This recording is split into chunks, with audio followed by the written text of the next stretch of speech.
Am I supposed to be happy about life when we don't realize how special and unique the very breathe we have? I would like to take this opportunity to satisfy the very soul that's tuned into this short video. The believed spiritual being has decided to shape the future of the people. Check this resort out from the Fiji island. It's a dot in a world map. My first time in Fiji, I landed at Uprising Beach Resort. My goal was to watch and identify the true living in Fiji. Wow, I'm planning to live here and just enjoy the breeze and the culture which impacted the backbone of all humankind.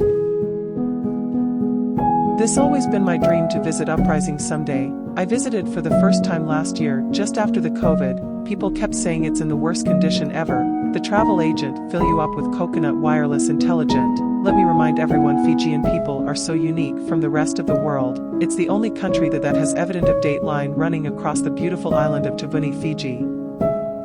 If you ever visited Fiji, Liz tries to find your way to Uprising Beach Resort. It's the heart of Fijian culture. It's located in Pacific Harbor, the home of great arts and great music. It's a most unforgettable experience in my entire life. Do you think they are worried about anything? No. No at all. It's their favorite saying now, Sega Tali. Thank you for tuning into this video. If you want to taste the real Fiji, find your way to Uprising Beach Resort. I am Watson Miller from BBC Newsroom, designing the lost tribe that has been exiled for so long. The land has eyes, the sea is always grading the land. See you on my next video.